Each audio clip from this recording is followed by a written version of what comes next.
오늘 본문 말씀 창세기 27장 2절 말씀을 보면 이삭이 이르되 내가 이제 늙어 어느 날 죽을는지 알지 못하니. 여러분, 이삭이라고 하는 사람은요, 성경을 통해서 보면 별로 문제가 없어요. 신앙적으로도 그렇고 그 사람이 인격적으로 그렇고 살아가는 방식도 그렇고 어떤 면으로 봐서는 여러분 나무랄 데가 없고 흠잡을 데가 별로 없었다라는 거예요. 그런데 이삭이라는 사람이 늙었다라는 거죠.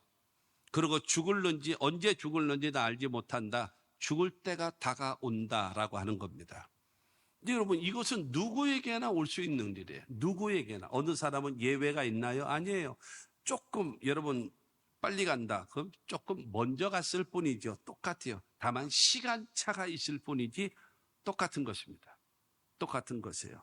그러니까 중요한 거는 늙어가는 것과 죽음이라는 날이 점점 여러분 다가오는 것은 그걸 피할 사람은 아무도 없는 것입니다. 그런데 오늘 본문 그 창세기 27장에 보게 되어지면 이삭의 노후증이 나타납니다. 이것으로 인하여 그 집안이 발칵 뒤집혀지죠. 이때 나이가 몇 살인가 하면 137세입니다. 137세. 그 다음에 43년을 더 살아요. 180에 죽거든요. 근데 하나님은 일체 이삭에게 나타나지 않습니다. 단절. 오늘 이 말씀과 더불어 단절이 이루어져요. 무엇 때문에 그럴까요? 이삭의 노후증입니다. 저와 여러분들이 살아가는 삶 속에 신앙도 인격도 여러분 살아가는 인생의 방식도 마찬가지고 항상 여러분 겸손한 마음으로 항상 여러분 우리가 올바른 관계를 맺으며 살아갈 수 있는 여러분 그것이 되어져요. 왜 그러냐? 분별력이 없이 잘못 선택하고 잘못 말하고 잘못 행동함으로 인하여 내가 지금까지 그야말로 10년 공든탑 그냥 무너지는 것처럼 여러분 무너져서는 안 되지 않겠습니까? 끝까지 바르게 잘 가야 되지 않겠나라고 하는 겁니다. 그럼 오늘 말씀을 통해서 그러면 이삭에게 있었던 이 노후증이 뭐냐? 그리고 내 신앙에 내 인격과 인생에 나의 노후증이 오지 않았나? 이런 일은 미연에 방지할 수 있어야 될 것이다 라는 겁니다. 첫째로 나이가 많아 눈이 어두워지고 보지 못하는 증상이 나타났습니다. 오늘 본문 1절 말씀을 보면 이삭이 나이가 많아 눈이 어두워 잘 보지 못하더니 맏아들 에서를 불러 이르되 내 아들아 하매 그가 이르되 내가 여기 있나이다 하니라고. 노후증이라고 하는 것이 바로 무엇인가? 첫째로 나타나는 것이 보이지 아니함으로 인하여 분별력을 잃어버리는 겁니다. 노인이 나이를 먹어가게 되어지면서 이 눈에 있는 이 수정체의 그 조절의 능력이 그냥 여러분 급격히 떨어지면서 시력이 아주 저하가 되어지고 심하게 되어지면 보지 못하게 되는 27장 22절 말씀을 보게 되어지면 야곱이 그 아버지 이삭에게 가까이 가니 이삭이 만지며 이르되 음성은 야곱의 음성이나 손은 에서의 손이로다 하며 그랬어요. 여러분 야곱이 아버지한테 가서 아버지 저 봤어요. 누구냐? 저 에서입니다. 에서? 네 목소리는 야곱 아니냐 너? 왜냐하면 시력이 감퇴되어졌지만 그렇기 때문에 반면 청각이 뛰어나게 되거든요. 야곱이 아버지한테 가기 전에 여러분 변장을 했거든요. 그 염소털을 갖다가 붙이면서 그래서 딱 만지면 마치 뭐 만지는 것처럼 에서의 손을 만지는 것처럼 그러고 나서 그에게 축복을 하거든요. 그러니까 바로 무엇인가? 보이지 아니하니까는 분별을 못하는 거예요. 이게 큰 아들인지 적은 아들인지 이게 구별이 안 되는 거예요. 눈에 보이지 않고 올바른 판단을 하지 못하고 분별력을 하지 못하는 여러분 인생이 되어져서는 안 된다라는 거예요. 끝까지 우리는 여러분 올바른 분별을 해서 끝까지 참된 신앙, 참된 인격과 참된 가치관을 가지고 살아가는 우리 모두가 되어져야 되는 것입니다. 여러분 분별력이 없으니 의를 선택하지 않고 이득을 추구하면서 살아가기 때문에 그것이 올바른 선택이면 좋겠지만은 올바르지 못할 때가 많이 있다라고 하는 것입니다. 구원받은 사람은 어떻게 살아가야 되는가? 그러므로 하나님의 모든 자비하심으로 너희를 권하노니 너희 몸을 하나님이 기뻐하시는 거룩한 산 제물로 드리라. 이는 너희가 드릴 영적 예배니라. 예배자가 되라는 거예요. 그러면서 두 번째로 말하기를 너는 이 세대를 본받지 말라. 저와 여러분들은 어떤 신앙이 어떻게 신앙생활을 해야 될 것인가? 나이를 먹으면 전부 이렇게 분별을 못하느냐? 전혀 안 그렇습니다. 신명기 34장 7절 말씀을 보면 모세가 죽을 때 나이 120세였으나 그의 눈이 흐리지 아니하였고 귀력이 쇠하지 아니하였더라. 모세가 120에 죽었다라고 성경은 말을 하는데 눈이 흐리지를 않았고 귀력이 쇠하지를 않았대요. 이것은 무슨 말이겠습니까? 죽지 않을 사람이 죽었다라는 거죠. 사명을 감당하고 그 다음에 세상을 하직하는 거예요. 여러분, 나이를 먹었다고 해서 다 노증에 걸리는 것이 아니에요. 나이를 먹었다고 해서 다 눈이 멀어지는 것도 아닌 것입니다. 저와 여러분들의 삶 속에 하나님이 기뻐하시는 올바른 분별력을 가지고 살아갈 수 있는 우리 모두가 되기를 주님의 이름으로 축원합니다. 두 번째로 자신이 즐기는 별미만을 요구하는 거예요. 3절과 4절 말씀을 보면 그런즉 내 기구 곧 화살통과 활을 가지고 들에 가서 나를 위하여 사냥하여 내가 즐기는 별미를 만들어 내게로 가져와서 먹게 하여 내가 죽기 전에 내 마음껏 내게 축복하게 하라. 왜냐하면은 아버지를 통해서 하나님의 복, 가문의 복을 빌어주기 위해서는 공짜는 없다. 별미 갖고 와, 이거죠. 세상에는 뭐가 없어요? 공짜가 없습니다. 하나님이 망고의 법칙, 모든 인류에게 주신, 여러분, 이 우주 만물에 주신 법칙 중에 하나가 바로 무엇인가? 심고 거두는 법칙이에요. 창세기 25장 28절 말씀을 보면 이삭은 에서가 사냥한 고기를 좋아하므로 그를 사랑하고 리브가는 야곱을 사랑하였더라. 여러분, 에서는 그냥 맨날 오늘은 토끼 잡아오고 오늘은 노루 잡아오고 오늘은 멧돼지 잡아와가지고 아버지 바베큐 하면 이런 머니가 너무너무 좋은 거예요. 너무너무 좋은 거예요.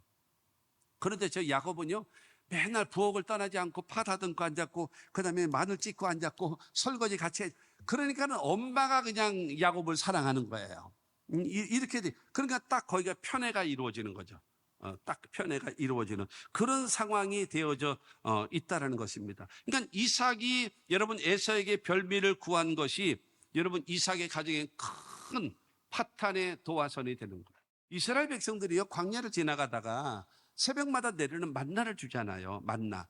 하나님이 만나를 주셨어요. 그런데 거기 이제 민수기 11장 4절부터 6절 말씀을 먼저 보겠습니다.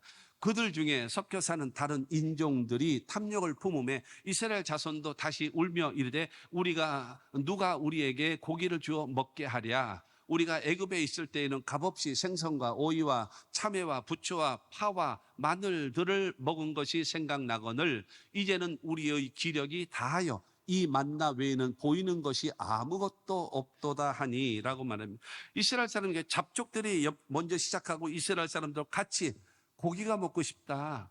이 만나 아침에 주는 거, 이 매일마다 주는 이 만나 아주 지긋지긋하다. 지긋지긋해. 고기 좀 줘. 고기. 응? 기력이 쇠한다. 이렇게 얘기하는 거예요. 여러분, 날마다 하나님께서 여러분 어느 나라에 어느 곳에서 새벽마다 눈 오는 것처럼 여러분 하늘에서 양식이 떨어집니까?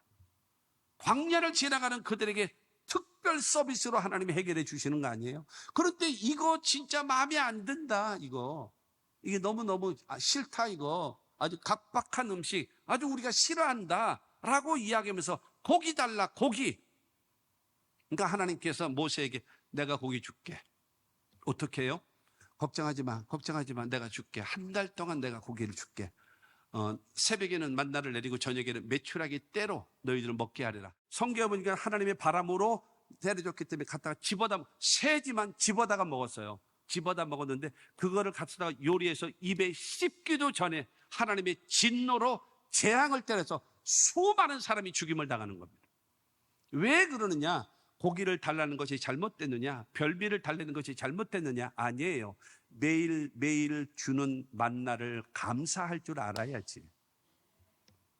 매일매일 주는 만나는 하찮게 여기고 각박한 음식이라고, 이거는 내가 싫다라고 얘기하면서 고기만, 여러분 그러면 어떻게 되겠습니까? 매일 밥 안 먹고 여러분 고기만 매일 365일 먹으면 어떻게 될까요?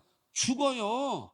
매일 주는 만나, 여러분 그것을 무시하고 버리고 하찮게 여기면서 별미를 달라고 하는 것은 하나님 앞에 올바르지 못하다. 가장 중요한 세 번째, 자신이 원하는 자에게 축복하려고 했어요. 4절 말씀을 보겠습니다. 4절. 내가 즐기는 별미를 만들어 내게로 가져와서 먹게 하여 내가 죽기 전에 내 마음껏 내게 축복하게 하라 말하고 있습니다. 여러분, 옛날에 고대에서, 고대 사회에 아버지가 자기의 모든 권한을 자기 장자나 아들에게 여러분 계승할 때에 모든 종들까지 다 부릅니다. 다 불러놓고 오늘부터 나는 이제 사랑방으로 이제 물러앉고, 그 다음에 우리 집안의 모든 일은 우리 큰아들 누가 이거를 계승할 것이다. 그리고 이제 그 시어머니는 그 저기 있잖아요. 그 부엌 창고 열쇠, 그 열쇠도 며느리한테 이양을 하고, 모든 사람 앞에서. 그래서 이 집안의 앞으로 대소사간의 모든 일은 우리 장남 아무개, 그 다음에 우리 큰며느리 아무개를 통해서 일을 이루거나, 너희들은 나를 대하듯이 내 장남, 그 다음에 이 큰며느리한테 복종하는 자가 되라. 그럼 전부 다 예 하고 이렇게 드라마도 안 봤나 봐. 여러분, 그렇게 하는 거란 말이에요. 공식적으로 드러내놓고 여러분 그렇게 하는 거란 말입니다. 그런데 27장 1절 말씀을 보면 어떻게 하고 있는가 하면요, 이삭이 나이가 많아 눈이 어두워 잘 보지 못하더니 맏아들 에서를 불러 이르되, 야 너만 와. 엄마도 오지 못하게, 네 동생 오지 못하게, 너만 와. 에서만 딱 부르는 거예요. 그래서 둘이 우리 조용히 내가 계승해 줄 테니까 너는 받아서 이렇게 하자. 그러려면 빨리 가서 별미를 가져와서 나를 기분 좋게 만들어. 그리고 내가 너에게 축복해 줄게. 지금 이러고 있단 말이에요. 창세기 25장 22절 23절에 보게 되어지면 아들들이 그 태 속에서 서로 싸우는지라 그가 이르되, 이럴 경우에는 내가 어찌할꼬 하고 가서 여호와께 묻자온대, 여호와께서 그에게 이르시되, 두 국민이 내 태중에 있구나. 두 민족이 내 복중에서부터 나누이리라. 이 족속이 저 족속보다 강하겠고 큰 자가 어린 자를 섬기리라 하셨더라. 그래서 하나님이 애들 뱃속에 있는, 낳기도 전에 하나님 말씀하십니다. 둘째인 야곱이 네 장자다. 딱 찍어줬어요. 큰 자도 잘 되지만 작은 자 야곱이 너의 장자다. 이삭아, 리브가야, 알았지? 하고 딱 찍어주셨어요. 빼도 박도 못하는. 둘째가 장자예요. 이걸 몰라요? 이삭이 자기가 기도를 한 거예요. 자기 부인하고 같이 가서 하나님께 물은 거예요. 그랬더니 하나님께서 말씀하셨다라는 것입니다. 이삭의 생각에는요, 아까도 말씀드렸던 대로 이 에서는 나가서, 아버지 오늘 산토끼 잡아왔어요. 그리고 아버지 오늘은 노루 잡아왔습니다. 아버지 오늘 멧돼지 잡아왔습니다. 이러면서 맨날 바베큐 해주고, 그 다음에 토끼구이 해주고, 이러니까 너무너무 좋은 거예요. 이삭의 입장에서 너무너무 행복한 거예요. 그렇게 돼가지고 내가 요놈한테 줘야 되겠다. 요놈이 나를 이렇게 행복하게 해주니까. 그런 상태에서 딱 보니까 저 야곱이라는 저놈은 내 얼굴은 보지도 본척 만척도 안 하고 마늘 찧어주고, 그 다음에 심부름 해주고, 그 다음에 설거지나 해주고, 여러분 이 짓 하니까 아주 꼴보기 싫은 거예요. 그러니까 저놈한테 내가 줄 바에는 차라리 에서에게 이놈한테 복을 주자라고 하면서 그 마음을 하게 되어진 겁니다. 장자권은요, 첫째가 뭐냐면은 갑절을 받아요. 하나 예를 들어 볼게요. 나중에 여러분, 이 야곱이 그 12아들이잖아요. 12지파를 하는데 둘을 뺍니다. 누굴 빼냐면 첫째로는 레위를 뺍니다. 셋째 아들 레위를 빼버려요. 그 다음에 누구를 빼는가 하면 요셉을 빼버려요. 11번째 아들 요셉을 빼버려요. 그러고 나서 요셉엔 두 아들이 있잖아요. 이 두 아들을요, 베냐민이라는 자기 삼촌 하나 빼놓고 나머지는 전부 다 큰아버지 아니에요. 전부 다 큰아버지잖아요. 근데 요셉의 두 아들 므낫세와 에브라임을요, 이 요셉의 형제들, 큰아버지들이 있는 그 12지파에 쑥 올려줘요. 갑절의 축복을 주는 거예요. 이것이 장자에게 주는 갑절의 축복입니다. 두 번째는 바로 무엇인가 하면 온 가족의 지도력, 지도권. 인간적으로 볼 때는 여러분 이삭에게는요, 장자는 누군가 하면 에서예요. 에서에게 축복하기를 원하는 거예요. 그런데 중요한 거는요, 하나님이 원하시는 거는 야곱이란 말이에요. 근데 이게 싫은 거야. 이게 싫어서 에서에게 축복을 주기 위해서 별미 만들어와. 내가 너에게 축복해 줄게 라고 얘기하는 겁니다. 잘 들어보세요. 여러분 반드시 기억하셔야 될 일이 있어요. 여러분, 이삭의 노후증으로 인해서 눈이 보이질 않잖아요. 별미를 요구하잖아요. 이게 다 연결되는 겁니다. 그러면서 자기가 원하는 사람에게, 아들에게 축복하라는 거예요. 방향을 잘못된 길을 이렇게 꺾어버린 거예요. 야곱에게로 가야 될 축복이요, 에서에게로 방향을 틀어버린 거예요. 그런데 중요한 사실은 바로 무엇인가 하면 이삭이 축복을 하면 안 되는 거예요. 하나님은 이삭이 축복한 대로 복을 주셔야 돼요. 여러분, 이거 잘 들으셔야 돼요. 잘 이해를 하셔야 합니다. 그 전에 하나님이 막으시는 거예요. 잘못된 길을 가는 것을 탁 가로막고 하나님이 원하시는 길로 방향을 딱 틀어준 사람이 누구냐? 그가 바로 리브가고 그가 바로 야곱입니다. 민수기 6장 27절 말씀입니다.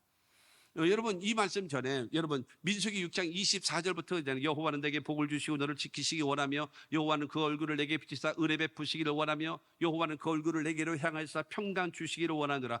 복과 은혜와 평강, 물질의 복과 영적인 은혜와 몸과 마음과 생활의 평강을 빌어주라는 거예요. 그러면서 27절 말씀에 그들은 이같이 내 이름으로 이스라엘 자손에게 축복할지니 내가 그들에게 복을 주리라. 축복은 누가 해요? 사람이 하는 거예요.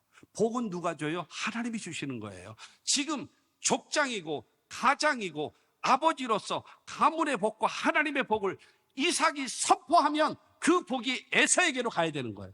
근데 하나님의 뜻은 야곱입니다. 그렇기 때문에 그 축복하기 전에 방향을 바꿔버린 사람이 누구냐? 리브가요, 야곱이라는 거예요. 가장 내 삶의 중심이 뭐냐? 하나님의 말씀이에요. 아멘 하십시오. 하나님의 말씀이 내 삶의 중심이에요. 원칙입니다. 이렇게 살아가야 그것이 바로 하나님이 기뻐하시는 삶을 살아가는 겁니다. 창세기 25장 34절 말씀을 보면은요, 야곱이 떡과 팥죽을 에서에게 주매 에서가 먹으며 마시고 일어나 갔으니 에서가 장자의 명물을 가볍게 여김이었더라. 장자는 첫째 뭐였어요? 여러분, 다른 형제보다 갑절의 복을 받아요. 두 번째는 뭐냐? 여러분, 내가 모든 형제들 이 가문에서 제일 어른이 되어지고 내 자손과 내 후손들도 이런 지도력을 갖게 만드는 것이 장자의 축복인데 이거를 팥죽 한 그릇에 팔아먹어버린 거예요. 하나님께서 땡, 탈락. 너 같은 놈은 축복할 수가 없어. 제외시켜버린 거예요. 축복의 반열에서 제외시켜버리는 거예요. 누구를요? 에서를. 그리고 야곱을 하나님이 세우시는 거예요. 사랑하는 성도 여러분, 끝까지 변함없이 하나님을 사랑하고 하나님을 섬기는 저와 여러분 다 되시기를 주의 이름으로 축원합니다. 그렇기 때문에 말라기 1장 2절과 3절 말씀을 보면 나 여호와가 말하노라. 에서는 야곱의 형이 아니냐? 그러나 내가 야곱을 사랑하였고 에서는 미워하였으며 라고 말해요. 왜요? 장자의 명물을 개떡같이 여기는 저 에서 나한테 상관없어. 저런 건 쓸모가 없어. 내가 축복할 수가 없어. 저 후손을 통해서 메시아가 탄생해 어림없는 소리 하지 마라. 축복에 만들어 제외시켜버리는 겁니다. 아까도 말씀드렸던 대로 이삭이 이 창세기 27장에 있는 이 사건이 무엇인가 하면 137세입니다. 그런다면 이삭이 언제 죽느냐? 180에 죽어요. 그동안에 하나님은 이삭에게 나타나지도 않습니다. 창세기 16장 보면요. 창세기 16장에 보면 어떤 사건이 나오는가 하면 하갈을 통해서 이스마엘을 낳습니다. 이스마엘. 그때 나이가 86세더라. 16장 마지막 절에 아브라함의 나이가 86세더라 딱 이야기하고 있어요. 그리고 17장 1절로 딱 가게 되어지면 뭐라고 나오는가 하면 아브라함이 99세 때에 여호와께서 13년 동안 이스마엘을 낳던 그 하갈을 통해서 이스마엘을 낳던 인간적 방법으로 이스마엘을 낳던 아브라함에게 13년 동안 나타나지도 않았어요. 방치해 둔 거예요. 여러분, 그런 것입니다. 야곱과 같이 하나님을 사랑하고 가문의 복과 하나님의 복을 받기를 간절히 사모하는 그 마음을 가진 야곱은 하나님이 사랑하시고 장자의 명, 말라비틀어지 뭐죠? 장자거냐 이거. 그러고 나서 여러분 팥죽 한 그릇에 팔아먹고 맹세해. 오늘부터는 하나님의 이름으로 맹세하노니 이삭의 아들은 장자는 야곱이다. 7번 해. 그 당시에 여러분 맹세는 7번 하는 거예요. 손을 들고 하나님의 이름으로 7번. 이삭의 장남은, 이삭의 장자는 에서가 아니라 야곱이다. 하나님의 이름으로 7번을 반복하는 거예요. 맹세하는 거예요. 소리 지르는 거예요. 누구 앞에서요? 종들 앞에서, 야곱 앞에서, 사람들 앞에서 맹세하는 겁니다. 그러니까 하나님이 제외시켜버리는 거죠.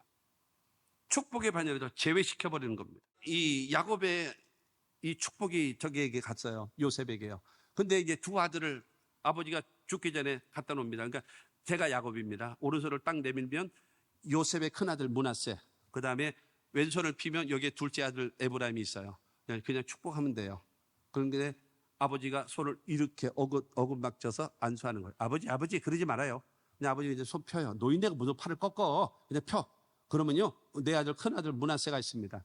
그리고 왼쪽을 피면요, 둘째 아들 에브라임이 있습니다. 그냥 축복만 하세요. 축복만. 그때에 창세기 48장 19절은 말합니다. 그의 아버지가 허락하지 아니하며 이르되 나도 안다 내 아들아 나도 안다.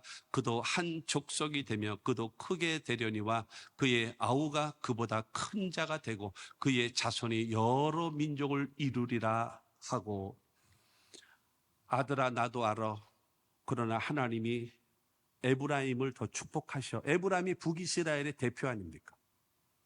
하나님은 이 에브라임을 더 크게 하신단다 그러면서 손을 어긋맞춰서 여러분 축복하는 사람이 누구냐? 그가 바로 야곱입니다.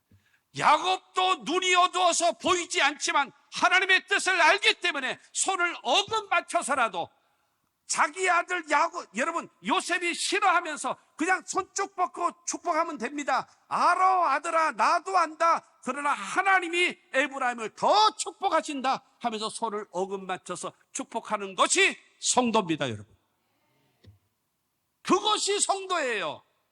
내 뜻대로 내 생각대로 내 방법대로 내가 하고 싶은 대로 살아가는 것은 하나님과 상관없는, 아까 고린도전서 2장 14절의 말씀과 같이 육신에 속한 사람이고, 너무나 많은 사람이 성도가 없고 육신에 속한 사람들이 너무나 많아. 하나님의 말씀에는 전혀 상관없고 지 생각대로 지 뜻대로 지 방법대로 살아가는 거예요. 그러니까 안 되는 겁니다. 결론으로 말씀드립니다. 나이가 많아, 이 이삭의 노후증이요, 나이가 많아서 눈이 어두웠잖아요. 분별력이 없는 거예요. 그리고 두 번째로 자신의 즐기는 별미를 요구했죠. 성도는요, 먹든지 마시든지 무엇을 하든지 하나님의 영광을 위하여 살아가야 될 사람입니다. 그리고 세 번째가 자기가 원하는 자에게 여러분 축복하기를 원했던 것입니다. 내가 원하는 것이 아니라 하나님이 원하시는 것에 아멘하고 예스하고 순종할 줄 아는 자가 되어져야 된다라고 하는 것입니다. 고린도후서 4장 16절은 말합니다. 그러므로 우리가 낙심하지 아니하노니 우리의 겉사람은 낡아지나 우리의 속사람은 날로 새로워지도다. 우리의 겉사람은 늙어갈지라도 여러분, 우리의 속사람은 날로 새로워져야 됩니다. 우리의 신앙도, 우리의 인격도, 우리의 인생도 아름답고 멋있는 노증이 아니라 여러분 아름다운 작품을 이루며 살아가는 하나님의 사람들이 됩시다.